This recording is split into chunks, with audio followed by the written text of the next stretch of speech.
Muy buenas noches a todos, boa noite a todos y todas. Mi nombre es Mauro Fisberg, yo soy junto con la doctora Michelle Higuera, los co-coordinadores de la Fuerza Tarea de Dificultades Alimentarias de LASPIGAN. Eu e Michelle Higuera, de Colômbia, somos os coordenadores da Força Tarefa de Dificuldades Alimentares da LASPIGAN e vamos dar início a mais um dos webinários de outubro, onde nós estamos discutindo o tema dificuldades alimentares como parte das atividades da Sociedade Latino-Americana de Gastroenterologia, Hepatologia e Nutrição Pediátrica.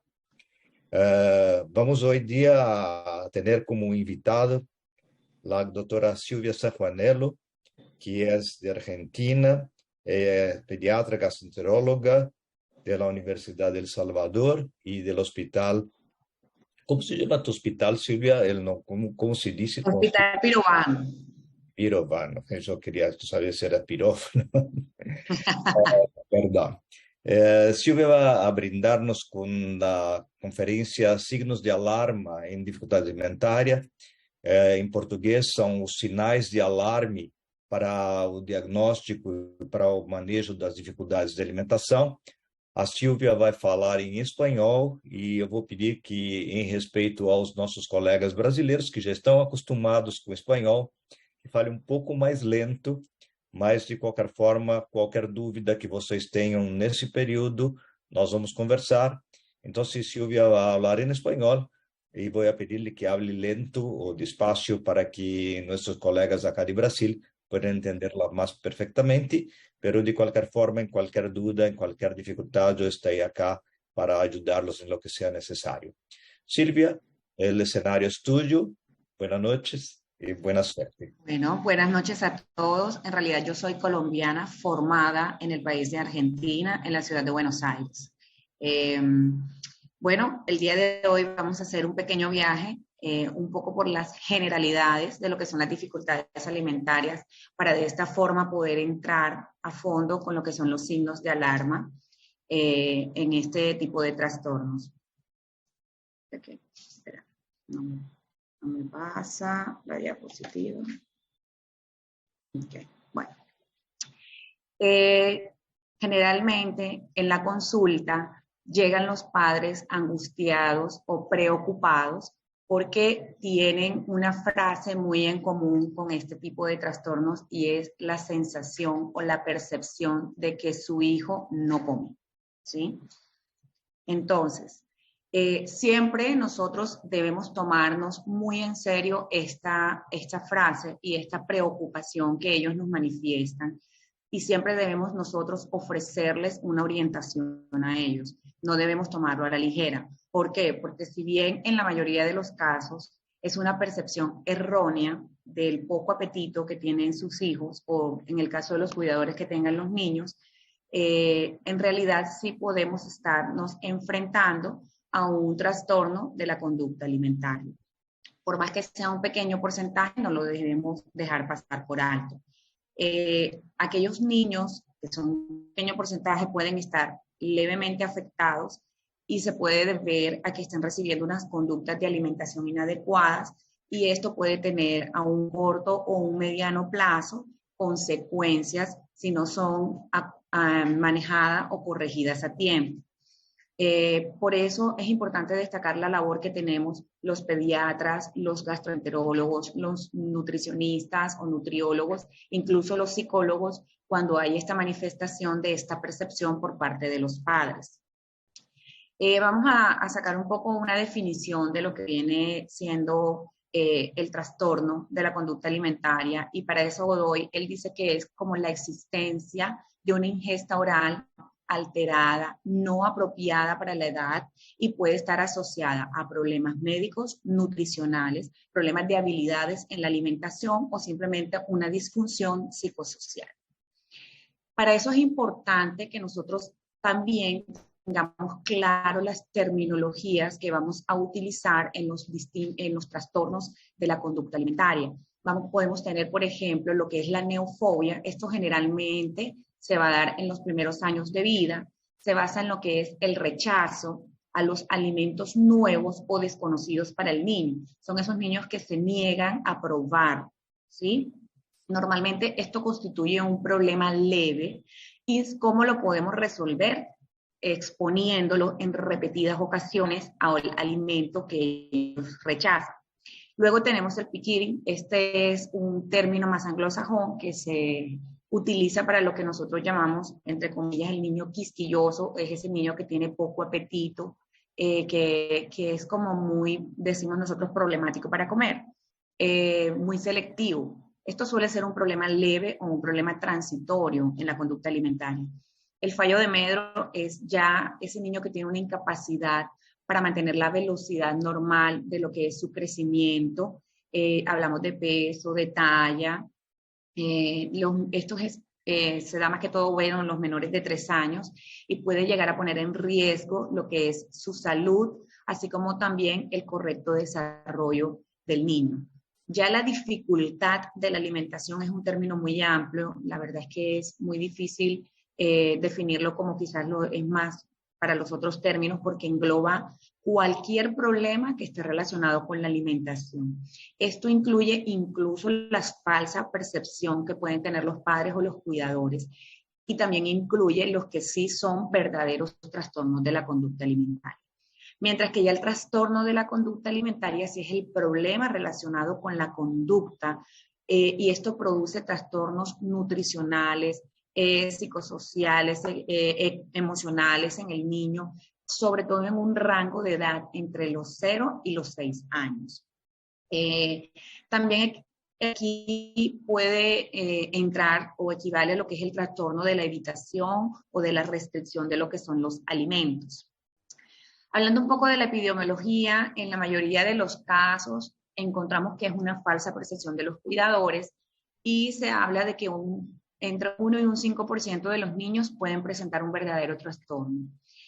Como ya les había comentado, aparece entre los 0 y los 6 años de edad, con una mayor frecuencia en los 3 años, y tiene una especial importancia, o tenemos que estar muy atentos cuando hay una transición entre ese niño, ya sea con una lactancia materna exclusiva o mixta que reciba biberón y pase a iniciar la alimentación complementaria en ese cambio, o también en el cambio que está con la alimentación complementaria y hace cambios entre las distintas texturas blandas, sólidas, semisólidas, al momento de la alimentación complementaria. Se estima que su incidencia es más o menos en un niño sano, un 20 a un 30% de los niños, y un 80% de los niños con alguna alteración especial tienen esta percepción los padres. Sin embargo, a pesar de que es, si uno dice un niño con alguna alteración del desarrollo, un 80% es más la percepción que la realidad del trastorno. Sin embargo, les repito, entre un 1 y un 5% sí puede tener un verdadero trastorno. La etiología, si bien es muy variada, ¿sí?, se puede presentar como un evento aislado, también puede estar influenciado por problemas genéticos, ambientales, conductuales, emocionales incluso, o como un trastorno que esté acompañado de alguna enfermedad orgánica o alguna anomalía estructural, ¿sí? Para eso tenemos que tener en cuenta cuáles son los factores de riesgo o predisponentes a sufrir un trastorno de la conducta alimentaria, teniendo en cuenta los niveles de evidencia científica. La predisposición genética, como se dan cuenta, tiene un nivel de evidencia científica C. Las dificultades en la alimentación a edad temprana, sobre todo los cólicos frecuentes, el vómito, una alimentación lenta o una dificultad para la succión. Luego vienen los que tienen un nivel de evidencia B, que son el orden del nacimiento. Esto es más común en los niños que son los primogénitos. Luego, el bajo peso para la edad gestacional, ausencia de lactancia materna exclusiva en los primeros meses de vida, un retraso en la introducción de los sólidos cuando se hace más allá de los 9 meses, o que tengan unas prácticas inadecuadas al momento del destete. O también que tengan prácticas inadecuadas tempranas, una poca variabilidad en la dieta, que no tengan unos horarios existentes o que las comidas estén mal estructuradas al momento de organizarlas. También puede tener una historia previa significativa Este ya tiene un nivel de evidencia C, lo mismo que los conflictos entre los cuidadores y el niño a la hora de comer, y una historia parental de ansiedad, de trastornos de la alimentación o de una preocupación por todo lo que es este tema de la imagen corporal. Entonces, todo esto que acabamos de mencionar con la evidencia científica son factores predisponentes para un trastorno de la conducta. Hay una frase que es muy utilizada y es muy importante para entender cuál es la importancia en sí, porque la alimentación es el acto relacional por excelencia. ¿Qué significa esto? Que se necesita una buena relación desde el niño con los padres y los cuidadores hasta un ambiente propicio o adecuado al momento de la comida. Todo esto va a ocasionar o va a generar un impacto positivo o negativo en el niño, que obviamente si es negativo va a terminar generando un trastorno en lo que es la conducta alimentaria. Vamos a hablar ahora, teniendo en cuenta esto, hay distintos estilos al momento de la educación en el acto de la comida, ¿sí? Hay un estilo responsable o asertivo, que son aquellos padres que son guías, son más como ejemplos en la alimentación, pero ellos sí fijan límites, ellos no son afectivos, hablan positivamente de los alimentos, siempre van a terminar permitiendo que el niño esté en un ambiente adecuado para el momento de la comida, y van a lograr también aceptar que el niño reconozca adecuadamente cuáles son sus signos de hambre y de saciedad. Y esto va a llevar al mismo tiempo que termine realizando una dieta equilibrada para su edad. Tenemos el estilo que es controlador o autoritario.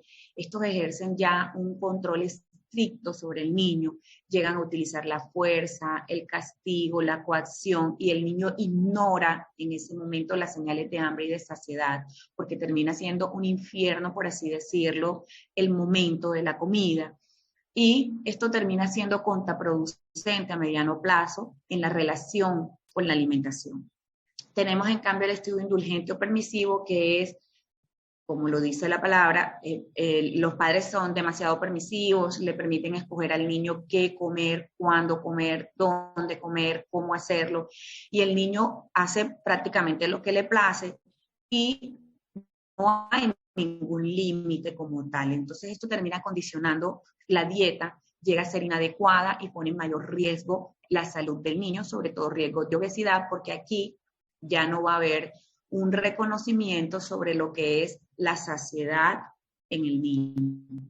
El estilo negligente, que son los padres definitivamente sin ningún sentido de responsabilidad, son desapegados, incluso estos pueden llegar a tener problemas emocionales o psiquiátricos, ellos no van a establecer ninguna pauta al momento de la alimentación. Entonces esto ya es como el extremo en los estilos de la educación, ¿sí? Para el diagnóstico, muy importante lo que es la historia clínica, sobre todo la anamnesis. Nosotros debemos tratar de llevar las preguntas orientadas hacia, ¿tiene la preocupación? ¿Qué le preocupa? ¿Cierto? Al padre porque su hijo no come. Preguntar cómo es el estilo justamente de la educación que ellos utilizan con el niño según los que acabamos de definir. Cómo es el ambiente, eso cómo lo podemos hacer por medio de un video o donde obviamente estén interactuando en el momento de la comida, o nosotros vamos guiando las preguntas para saber más o menos nosotros cómo es la relación de los cuidadores, cómo es la relación con los alimentos, para prever los factores de riesgo y las banderas rojas en este tipo de niños. También es importante la exploración física y antropométrica. Importante descartar algún tipo de patología orgánica concomitante, porque todo esto nos va a llevar a identificar cuál es el tipo de trastorno de la conducta alimentaria a la que nosotros nos vamos a enfrentar. Entonces, para eso tenemos los signos de alarma o las banderas rojas, lo cual nosotros lo vamos a dividir como las banderas rojas orgánicas y las banderas rojas conductuales. Entonces, dentro de las banderas rojas orgánicas, vamos a tener todo ese conjunto de signos y síntomas que nos van a orientar hacia algún tipo de trastorno orgánico, como son, por ejemplo, disfagia o dolor con la ingesta de los alimentos, la deglución incoordinada, si presenta tos al momento de la deglución, si hay microaspiraciones, si hay episodios de neumonía recurrentes que nos lleven a sospechar de alguna falla orgánica, si hay vómitos, si hay diarrea, si hay deposiciones líquidas como moco, sangre, cómo es su neurodesarrollo, desarrollo motor, desarrollo sensorial y todos los síntomas crónicos cardiorrespiratorios que pueda presentar. Con respecto a las banderas rojas conductuales, ya vamos a mirar más sobre lo que es la fijación por los alimentos, si tiene algún tipo de selectividad, si hay limitaciones en lo que es la dieta, si hay un cese brusco de la alimentación, si eso ocurre, indagar un poco si es por algún evento que haya sido el desencadenante, luego si la alimentación es forzada, nociva, si hay náuseas que son anticipatorias al momento de introducir el alimento en la boca. Tenemos que tener en cuenta estas banderas rojas, ¿por qué? Por la consecuencia de cualquiera de este tipo de conductas o de fallas orgánicas pueden terminar afectando lo que es la salud y el desarrollo de los niños, llevando a un fallo de médula. Entonces, teniendo en cuenta cuáles son las banderas rojas, y ya nosotros dijimos, listo, perfecto, este niño tiene un trastorno de la conducta alimentaria con bandera roja, sea orgánica o sea conductual, para nosotros va a ser más fácil organizar el diagnóstico y de esa manera llevarlo a un tratamiento. El tratamiento debe ser adecuado, ¿sí? Y para eso tenemos que saber si el tratamiento va a ir concomitante con una enfermedad orgánica o simplemente es más orientado hacia la parte nutricional o si definitivamente es un tema conductual, lo cual va a ser un manejo ya más individualizado. Bueno, no voy a ahondar más en el tema de lo que es el trastorno de las conductas porque queríamos en esta charla del día de hoy fijar, por así decirlo, lo que son las banderas rojas, orgánicas o conductuales en este tipo de trastornos. Bueno, Silvia, muchísimas gracias por tu presentación inicial. Vamos entonces a dar partida a la discusión, que yo creo que hay algunas cosas bastante importantes para que nosotros podamos seguir a un acuerdo para todas las personas. Antes de todo, yo creo que tenemos que imaginar que la dificultad que tenemos en establecer una nomenclatura o términos adecuados para los problemas de la alimentación son bastante importantes. Yo creo que la mayor parte de las dificultades que tenemos son de toda la literatura y especialmente yo creo que de todas las especialidades. Tal vez porque nosotros salimos con el problema de que los problemas alimentarios salieron primero del área psiquiátrico, el área de la psicología, después fueron a la gastroenterología, después al pediatra general, volvieron al gastroenterólogo, después ahora están en el terreno de los fonoaudiólogos, de los terapeutas ocupacionales. Entonces yo creo que cada uno de los diferentes profesionales que trabajan con el tema buscan alguna forma de establecer algún tipo de nombre o de nomenclatura para poder trabajar con eso. Así yo creo que en los últimos años hemos visto algunas tentativas de establecer o nombres o situaciones de diagnóstico más práctica. Entonces, yo creo que muchísimos de nosotros todavía utilizamos las clasificaciones de Kerzner, las diferentes clasificaciones que Kerzner ha establecido a lo largo del tiempo, o también la clasificación reciente que es el Pediatric Feeding Disorder, que apareció del grupo de Godai, y que la verdad no es exactamente una clasificación, es una forma de estratificar el manejo de los diferentes problemas de la alimentación. Así nosotros sabemos que todos los problemas tienen alguna característica clínica, tienen características orgánicas, tienen características conductuales, de relación, de postura, de diferentes formas de modificar el estilo de los padres frente al rechazo alimentar o los problemas alimentarios, y cómo el niño relaciona-se con el tipo de forma con que los padres trabajan con la educación de una forma general. Entonces yo creo que podemos empezar tal vez discutiendo eso, y yo voy a invitar, no sé si Michelle también está acá en el grupo, si está acá. Voy a pedir que Michelle también esté. Sí, Michelle, Sí. ajúntese a nosotros y vamos a discutir inicialmente eso. Después voy a pasar con algunas preguntas específicas que ya nos han aparecido por acá. Perfecto. Sí, lo que dice el doctor, hay muchas clasificaciones y dentro de uno la quiera, digamos, enfocar al paciente, probablemente va a tener como una clasificación que le va a ser más como de ayuda o alineamiento para lo que está evaluando. Por ejemplo, lo que usted dice, en la parte de las terapeutas ocupacionales con audiologías, ellas se basan en algunos parámetros, mucho más en la parte sensorial, digamos, en aspectos que van un poco más al niño quisquilloso o al picky eater, que es un término, digamos, como un poco, a veces también difícil incluso de definir del todo, porque no hay como unos criterios como muy bien específicos por las clasificaciones como tal.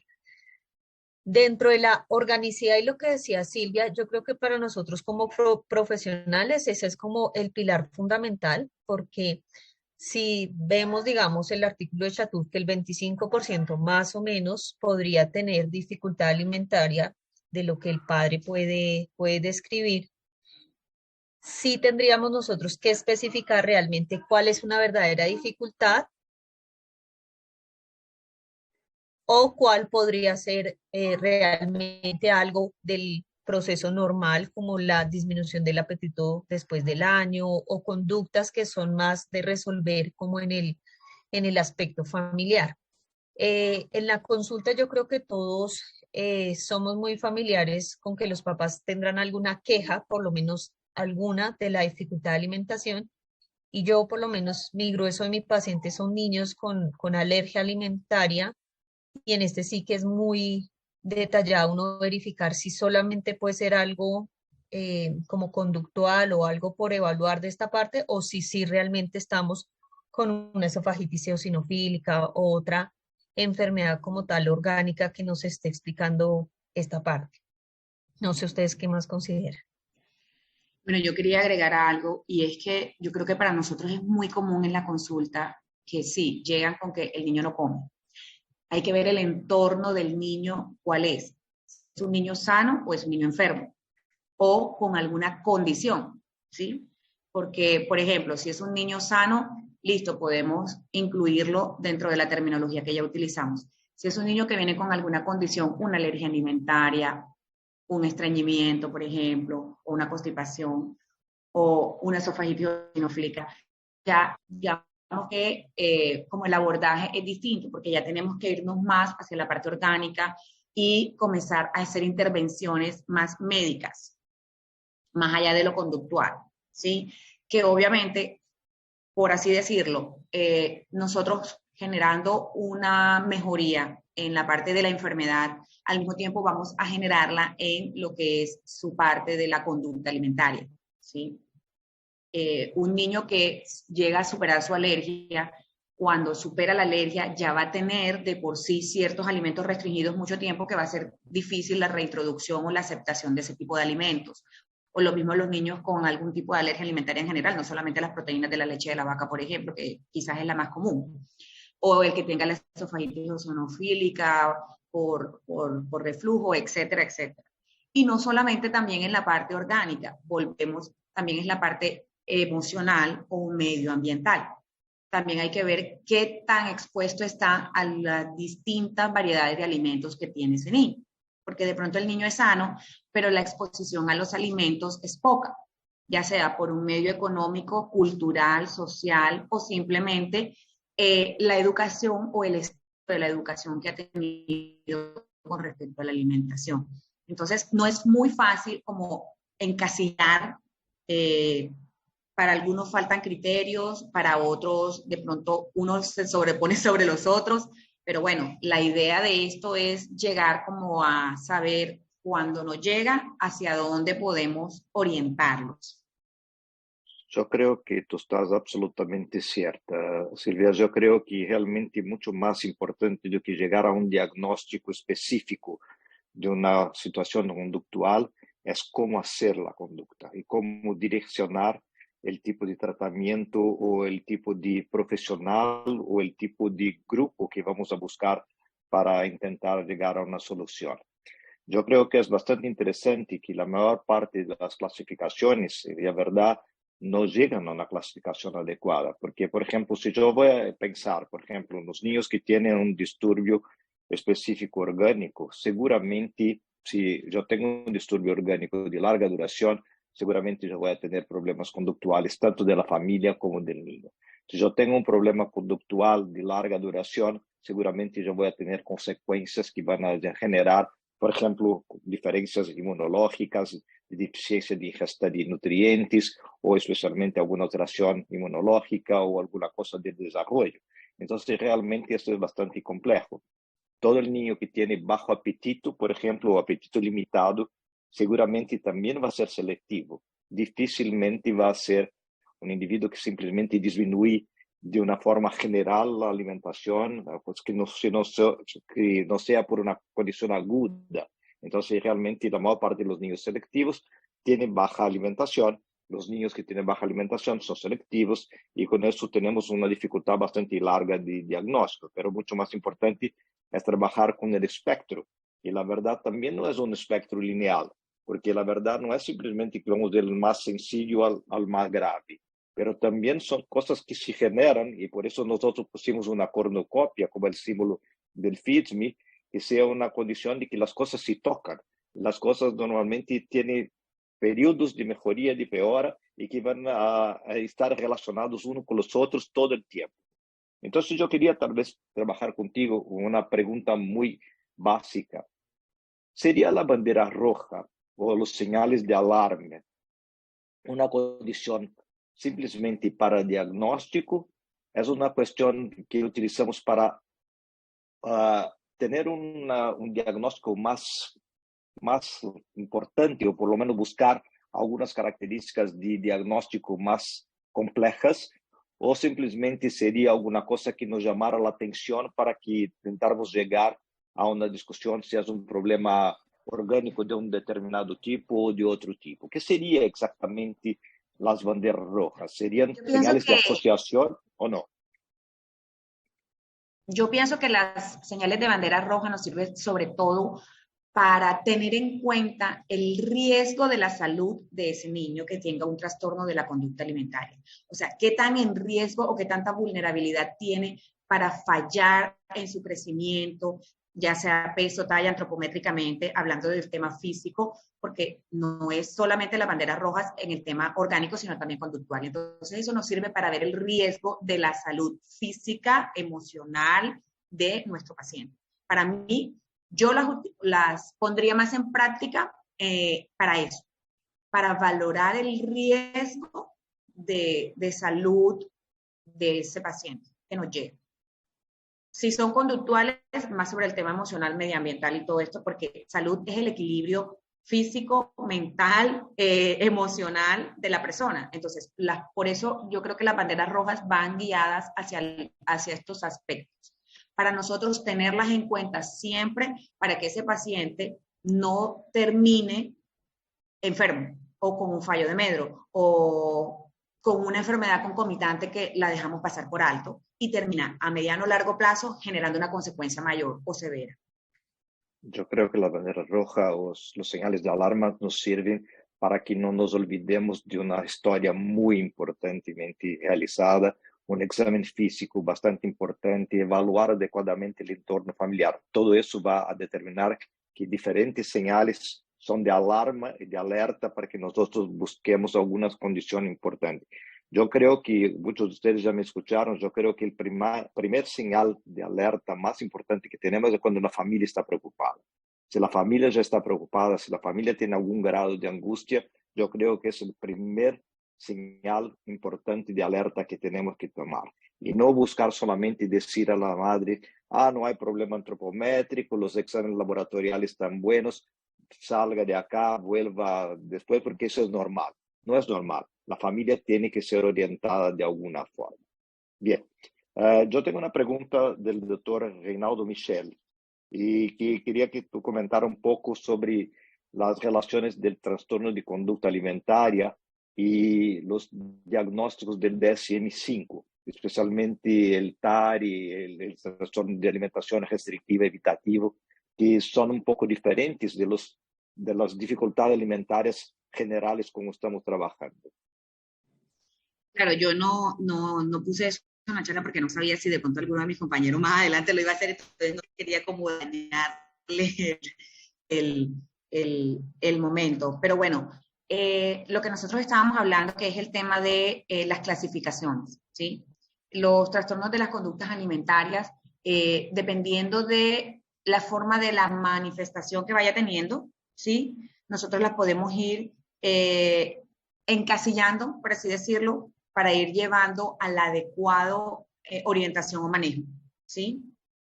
Entonces, para esto nos van a ayudar el TARI y nos van a ayudar, o sea, para nosotros son una herramienta más que tenemos, aparte de las clasificaciones que ya usted habló de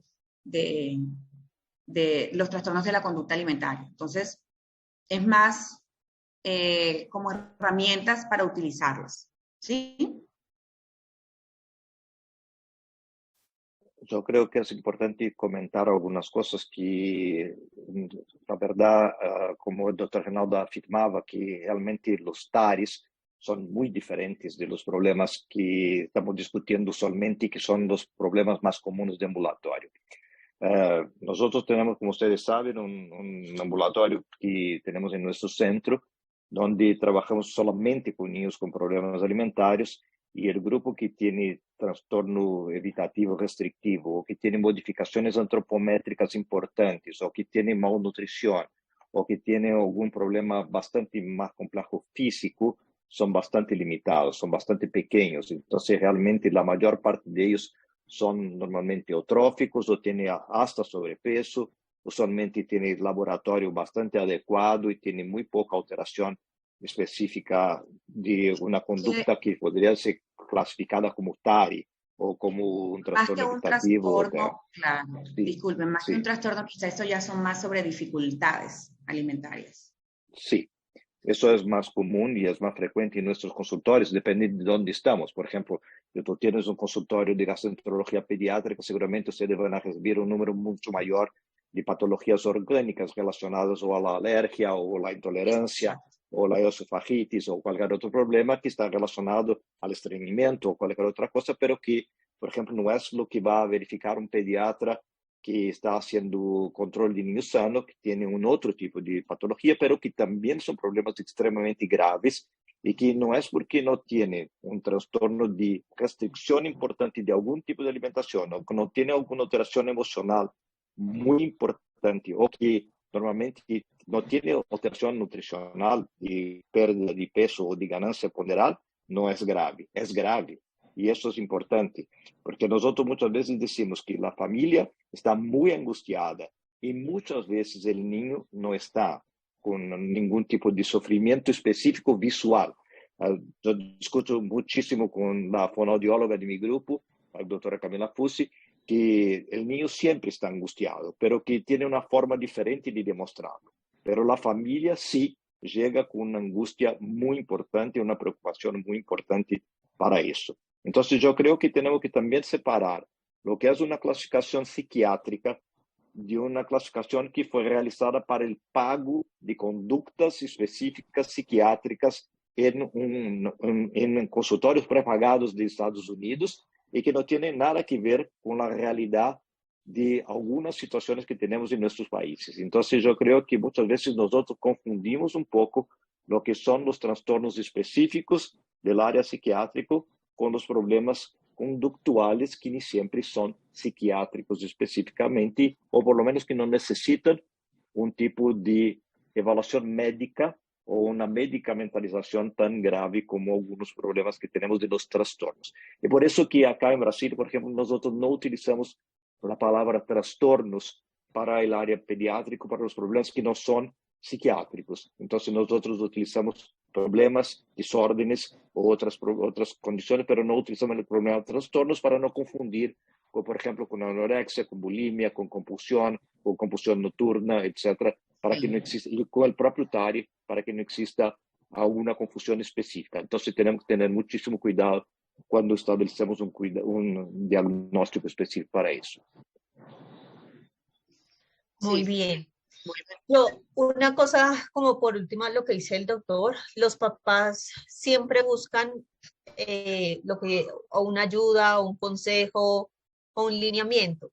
Y muchas veces podemos nosotros, si no vemos como tal un problema, que ellos se vayan y sigan buscando algo que les ayude en lo que pueda estar pasando en esa dinámica. Entonces pueden o comprar, porque pueden ser incluso de venta libre, medicamentos para o abrir el apetito o alguno de esta parte.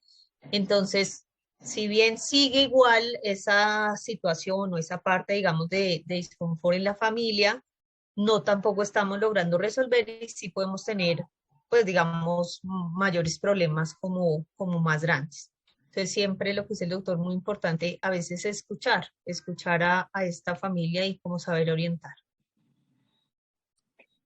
Volviendo un poco al tema de los señales de alarma, algunos investigadores normalmente utilizan las banderas rojas por órganos o por problemas específicos. Entonces, banderas rojas gastroenterológicas, banderas rojas, por ejemplo, del área de fonoaudiología, banderas rojas cardíacas, neurológicas, renales. ¿Usted cree que es bueno hacer eso o es mejor, por ejemplo, tener una anamnesis amplia y que nosotros, por ejemplo, no nos olvidemos de preguntar todas las áreas específicas que pueden estar relacionadas con un problema de alimentación? Es como si fuera, por ejemplo, un trastorno de talla. Por ejemplo, cuando tenemos una baja talla, tenemos que tener prácticamente toda la clínica en nuestra cabeza y es parte de nuestra anamnesis. Sí, teniendo en cuenta que los trastornos no son solamente generados por temas orgánicos, ¿sí? Sino conductuales, medioambientales o socioeconómicos, bueno, cualquiera de estos. Yo pienso que las banderas, si nosotros vamos a ahondar en orgánicamente, o sea, ya sabemos que por un tema orgánico, listo, lo hacemos por el sistema que esté, si es respiratorio, claro. Pero si lo vamos a hacer con el trastorno como tal, nosotros debemos verlo de una manera integral. Integral es, yo diría que ver, además de la parte orgánica, la conductual, lo que estábamos hablando, porque es que esto va desde si se sientan a la mesa, cómo es el comportamiento no solo del niño, sino también de todo su medio. Entonces no podemos fijarnos solamente a una pauta. Eso es una ayuda más, ¿sí? De todo lo que engloba un trastorno de la conducta. Si nosotros no quedamos solamente con que si es la parte orgánica, listo, la parte respiratoria, pero no sabemos si tiene una consecuencia en otro órgano o en otro sistema. Entonces, yo lo integraría, que sea algo, una visión integral.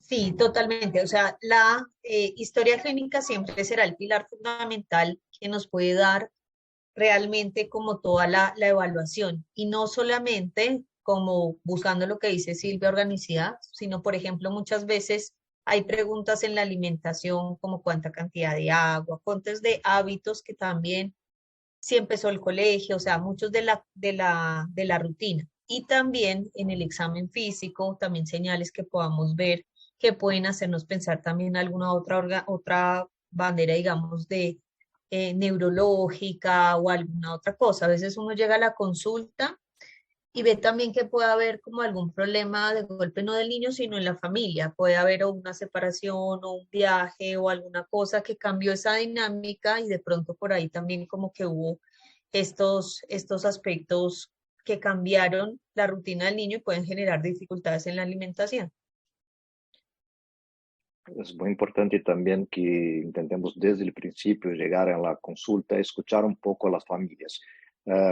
Yo creo que uno de los mayores problemas que tenemos en nuestras consultas es que la mamá se siente muchísimas veces poco, no sé cómo se llama en español, acogidas, puede ser esa palabra, existe eso, que se sienten poco Contenidas. escuchados o poco mantenidas, porque la verdad, usualmente los pediatras tienden normalmente a buscar una patología, especialmente si no hay patología, o por lo menos que no ven una patología inmediata, van a buscar alguna cosa específica y no tienen la capacidad de escuchar un poco los problemas que están aconteciendo. Eso demanda tiempo. Yo siempre digo eso en nuestras conferencias, que tiempo es esencial para tener alguna forma de buscar alguna capacidad de intentar llegar a un diagnóstico más importante, porque nosotros tenemos que buscar cómo come el niño, cómo come la familia, dónde preparan, cómo es la comida de su familia entera, cómo es la alimentación en la escuela, cómo es la alimentación en los paseos,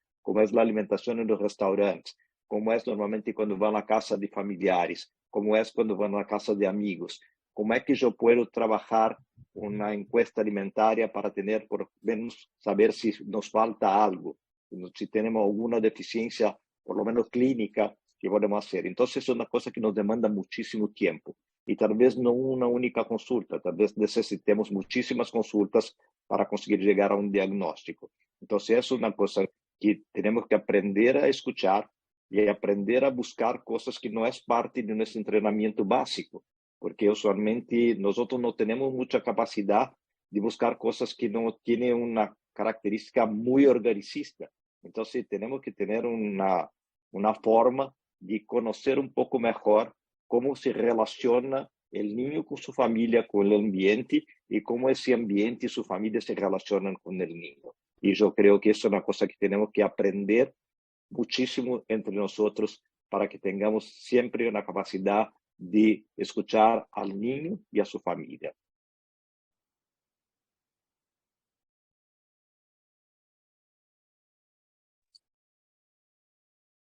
Silvia, voy a preguntarte una otra cosa que nos apareció acá.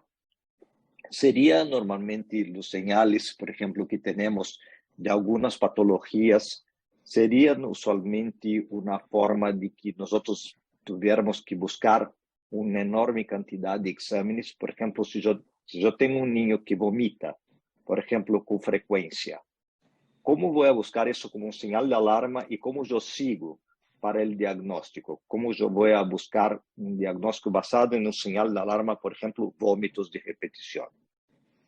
Ok, tenemos un paciente que llega al consultorio por vómitos, por eso es la importancia de la historia clínica. Yo creo que uno hace el diagnóstico basado en la anamnesis, en un buen examen físico, porque si el niño, por ejemplo, en el interrogatorio tú encuentras que vomita, si está relacionado o no con la alimentación. O sea, vomita antes de comer o después de comer. Ahí es donde uno va orientando la anamnesis, por ejemplo, y lo va guiando también a uno. Luego, si le preguntaste y haces un examen físico, si está teniendo, si va acompañado de algún cambio, pérdida o ganancia de peso, o definitivamente está igual, ¿sí? De acuerdo a lo que vas encontrando, tú vas organizando ya hacia qué parte diagnóstica crees que puede estar encaminado y según eso hacer la solicitud de los paraclínicos. Porque no porque vomitando, entonces yo voy a comenzar a arrancar con una batería de exámenes de manera indiscriminada, ¿cierto? Porque así es fácil hacer diagnóstico. Pido de todo que algo sale. No, una buena historia clínica, un buen examen físico y una buena orientación hacia el interrogatorio y la anamnesis. Uno siempre debe pedir la solicitud de los exámenes o de los paraclínicos de acuerdo a lo que tú rescates con la historia clínica, hacia dónde vas a orientar el diagnóstico. Si es hacia algo orgánico, si es hacia algo conductual. Entonces un niño te llega vomitando, ¿qué edad tiene? Si está en la edad, por ejemplo, si es un bebé, como dijimos que iba de los 0 a los 6 años, la edad. De acuerdo a la edad, ya uno saca un abanico de posibilidades. Estamos hablando de un niño con un reflujo, o si nos orienta más hacia un niño sobrealimentado, o si ya definitivamente estamos pensando que, por ejemplo, los vómitos pueden ser generados por alguna causa orgánica. Si es un bebé, por ejemplo, un píloro, ahí ya tú piensas, listo, si estoy pensando en reflujo, estoy pensando en algo orgánico, voy a pedir sobre eso, los paraclínicos, ¿listo? Pero no de manera indiscriminada, sin antes tener yo una posición de en qué estoy pensando o qué diagnóstico diferencial estoy teniendo con ese signo o síntoma como es el vómito. Yo creo que exactamente para eso que sirven las banderas rojas, para que yo vaya directamente al punto que estoy buscando y no para hacer todo un tratado de medicina en nuestro paciente. Yo tengo una cuestión acá de la doctora Tamara Lorenzo de Cuba, que es una amiga de muchos años y que realmente es interesante porque trata exactamente de la nomenclatura. Ella dice, por ejemplo, que la anorexia fisiológica puede extenderse. Eso puede considerarse como un trastorno alimentar posterior o no. Entonces yo creo que la primera cosa que decimos, ¿sería anorexia una palabra correcta? Porque la verdad es una discusión muy antigua. Puede ser una anorexia fisiológica, entonces sería otra situación. Entonces son dos cosas bastante interesantes. Y después, ¿será que una anorexia fisiológica va a transformarse en un trastorno alimentario posterior? Entonces yo quería que ustedes comentaran un poco, después yo comento.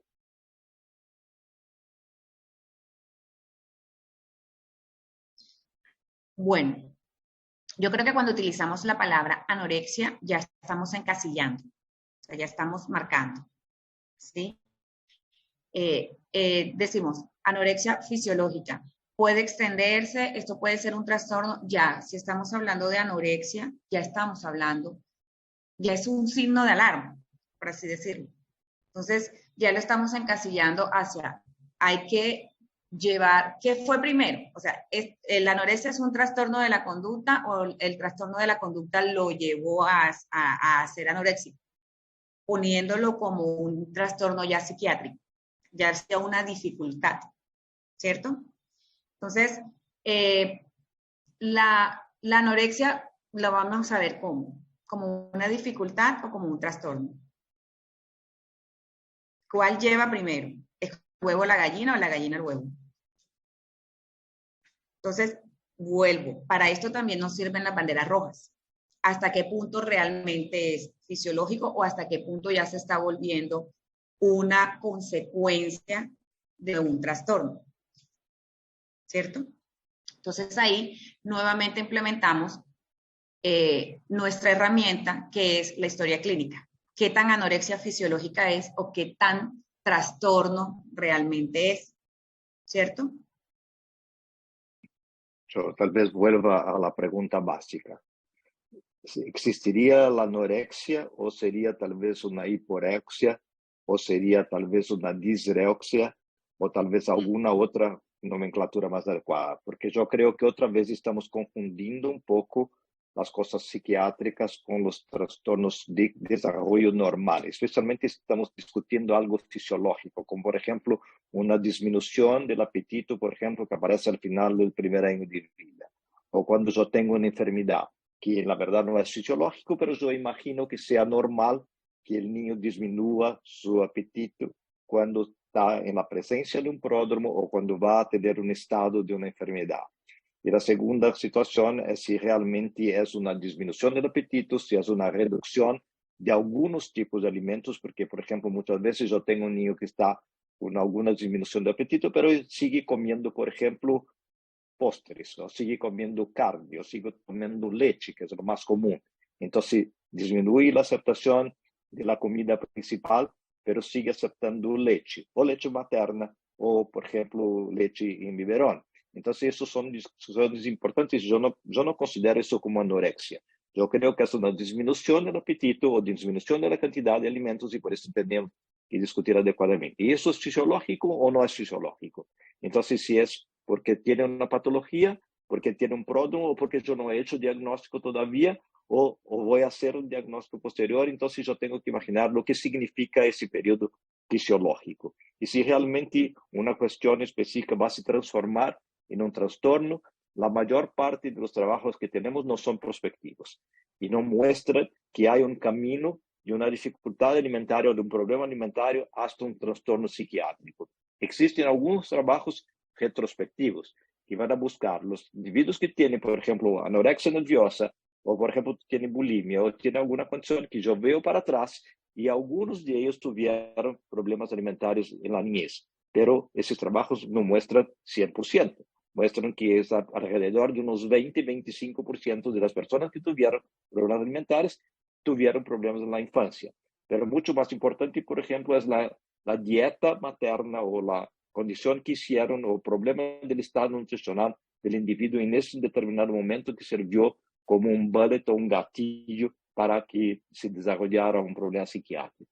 Entonces yo creo que es bien interesante eso para discutirlo.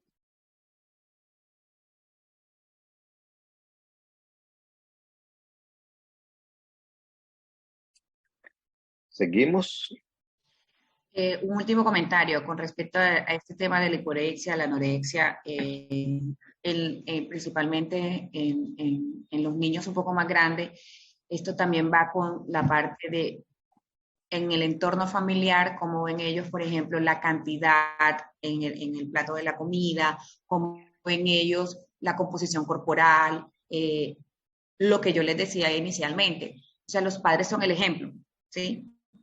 Entonces, si ellos ven a los papás hablar o a la mamá es que estoy a dieta, entonces ya eso va generando en ellos cambios en el apetito, sin llegar a ser que tenga como tal algún trastorno de organicidad o de conducta, sino que lo va generando es el ejemplo que viene recibiendo. Ahí hablamos un poco nuevamente de la influencia que hay familiar. Yo creo que tal vez una de las cosas que ustedes podrían comentar un poco sería la prevención de los problemas alimentarios para que no tengamos los problemas específicos, especialmente conductuales. La condición orgánica es fácilmente entendida que si yo puedo trabajar con el diagnóstico precoz, pero las conductuales, yo creo que existen sí algunas cosas que se pueden trabajar para la prevención. ¿Quieren comentar un poco sobre eso?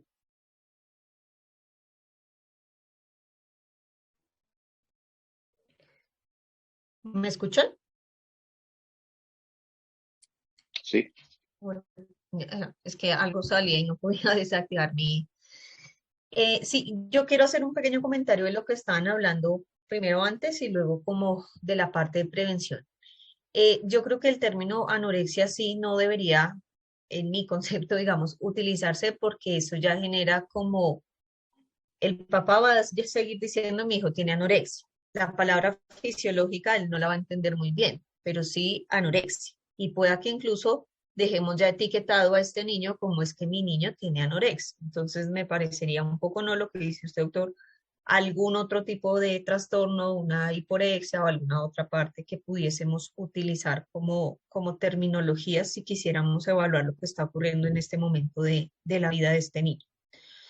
Ahora, en la prevención sí que es importante porque nosotros mismos somos los que estamos fomentando estos hábitos de la alimentación y muchas veces que vemos la conducta alimentaria va a ser muy del contorno familiar, pero también de cómo se la han ido como inculcando a este niño. Somos, digamos, conscientes que también va a estar regida por el lugar de el cuidador, si también está abuela, si es madre, si hay más hijos y todos estos factores también van a generar como un cambio en toda esta parte, pero sí nosotros tendríamos como algunas cosas importantes incluso desde que nace, empezar a evaluar cómo es este entorno familiar, cómo es la alimentación y un pilar fundamental es la alimentación complementaria. Y yo siempre lo he evaluado mucho. Ahorita lamentablemente las mamás ven muchas cosas en redes sociales, cursos que les dicta otra mamá y realmente no puede ser ni siquiera un profesional, sino realmente alguien que esté como evaluando como esta parte. No, o mejor dicho, alguien no experto en este tema y puede generar más miedos, temores, me pasa mucho, hay mamás que llegan muy angustiadas, muy presionadas porque piensan que, por ejemplo, el método BLW toca o toca hacerlo y realmente están generando dificultades en este entorno de la familia. Entonces yo creo que siempre nosotros tenemos que individualizar, fomentar, por supuesto, en cada proceso, como los pasos que se deben seguir, la cantidad de agua, de bebida láctea, de toda esta parte que queramos como inculcar en esta familia. Silvia, ¿quieres comentar algo? Sí, yo sí pienso que la prevención es un pilar importante para no tener que llegar a un tratamiento, ¿cierto? Y la prevención se hace con la educación en casa. Entonces, para mí la prevención es educar más a los padres, que son los que al final terminan educando a sus hijos, para que no llegue a generarse el trastorno, para que no terminen llegando donde nosotros para tener que iniciar un tratamiento. Entonces, la prevención es caminarla más hacia el tema, el entorno familiar, es decir, padres, cuidadores, que son los que terminan educando en todo lo que es la parte de la alimentación a los hijos. Es extremadamente importante que nosotros sepamos que la prevención empieza desde antes del nacimiento. Yo creo que un cuidado bastante importante durante el embarazo para que la mamá sea orientada durante el periodo prenatal, para que ella tenga posibilidad de saber cómo controlar las crisis que nosotros llamamos las crisis que van a aparecer prácticamente desde el primer minuto de vida en relación a la alimentación, a los cuidados del niño, van a ser muy importantes, por eso es muy importante la consulta pediátrica prenatal. Yo creo que eso es muy importante para que tengamos la posibilidad de orientar la lactancia, orientar adecuadamente el cuidado durante el primer día, impedir los pitacos, normalmente los familiares inadecuados, por ejemplo, está hambriento, está llorando porque está hambriento, entonces o porque tú no tienes leche o porque la leche es insuficiente. Eso todos saben que es muy importante, pero si no trabajamos con la madre antes que las cosas ocurran, cuando el pediatra va a tener primer contacto con el niño, usualmente una semana o 10 días después del parto, normalmente ya puede ser tarde. Entonces yo creo que es muy importante empezar con los cuidados previos. Después, por supuesto, apoyarle para la lactancia materna mayor tiempo posible y de una condición adecuada tanto para el niñito como para la mamá. Y especialmente una introducción alimentaria adecuada. Especialmente tener algunos cuidados con los roles que tenemos de los familiares que van a desarrollar diferentes roles, especialmente, por ejemplo, una abuela que no se comporta como una abuela que en verdad tiene un contacto con la alimentación inadecuado.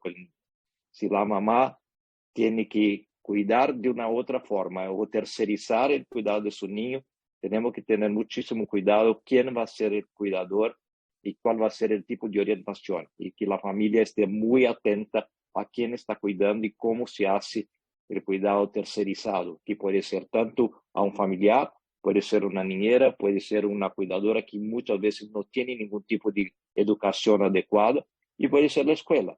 Y especialmente mucho cuidado con la escuela, que es un otro tema que vamos a discutir muchísimo, que es el rol de la escuela en las dificultades alimentarias y cómo podemos trabajar de una forma correcta. Bueno, yo creo que estamos llegando al término de nuestra discusión y yo quería solamente darles algunos avisos que la próxima semana tenemos el tercer webinar del mes de la dificultad alimentaria. Ustedes van a recibir exactamente siempre el link del Zoom está en la propia parte del cartel que ustedes están recibiendo o en el sitio de la Sociedad Latinoamericana de Gastroenterología y Pediatría, pediátrica, la ASPIGA, y el Zoom es bastante conocido y es siempre el mismo. Entonces, ustedes van a recibir ese link junto con el cartel, con el afiche que están recibiendo. La otra cuestión es que quería decir que la Fuerza Tarea de Dificultad Alimentaria ha terminado la traducción del libro El niño que come mal. Estamos desarrollando la última revisión y va a salir como un ebook que ustedes van a tener acceso muy prontamente. Y yo creo que es un manual extremadamente largo, mucha profundidad, con todos los temas de la dificultad alimentaria. con apoyo en el idioma español, complementándose así al libro que ya fue publicado en portugués. Y segundo, que estamos en la Fuerza Tarea, estamos coordinando 2 estudios que son bastante importantes, que van a ser muy prontamente enviados a ustedes para que ustedes también participen. Uno es de factores de asociación entre las dificultades alimentarias en niños pediátricos, en niños en Latinoamérica, y el otro es la condición de dificultad alimentaria, aversión sensorial y diagnóstico por cuestionarios, y que ustedes van a poder participar también de una forma muy activa por evaluación por Internet. Entonces yo creo que de mi parte, yo quería agradecer muchísimo a la doctora Silvia y a la doctora Michelle. Voy a pasar a la doctora Silvia para sus últimos comentarios y después Michelle hacia el cierre de nuestra sesión. Muchísimas gracias a todos y acuérdense siempre que las conferencias están grabadas y ellas están en el sitio de la Sociedad Latinoamericana de Gastroenterología y Nutrición Pediátrica y van a estar disponibles para ustedes siempre verificar y van a estar sobre forma generalizada de un curso de dificultades alimentarias en general. Muchísimas gracias y paso la palabra a Silvia para el último comentario. No, muchísimas gracias. La verdad es que un placer compartir este espacio y seguir aprendiendo. Nunca dejamos de aprender. Así que la invitación es a que sigamos reuniéndonos para seguir aprendiendo y poder brindar siempre la mejor ayuda u orientación para que los que lo necesiten. Gracias. Feliz noche. Perfecto. Sí, bueno, muchas gracias a todos los que se conectaron. La grabación de la vez pasada está disponible en el canal de YouTube de LASPEGAN. Y en los temas de dentro de 8 días son, 1, dificultades en alimentación en el niño con el espectro autista, y 2, dificultades de alimentación en el niño con exceso de peso. Las de hace 8 días, por si alguno no estuvo, fue el niño picky eater y dificultades en la alimentación en alergia alimentaria. Bueno, muchas gracias a todos. Perfecto, muchísimas gracias a todos. Si ustedes tienen alguna duda, por favor, entren en contacto con nuestra Fuerza Tarea. Yo y Michelle y todos los miembros van a estar acá siempre a disposición de ustedes para que ustedes puedan participar y discutir con nosotros. Nosotros siempre aprendimos muchísimo de ustedes. Muchísimas gracias a todos. Muy buenas noches. Muchísimas gracias al grupo de Miramar que nos ha siempre apoyado muchísimo. Bueno. Gracias. Feliz noche. Lo mismo.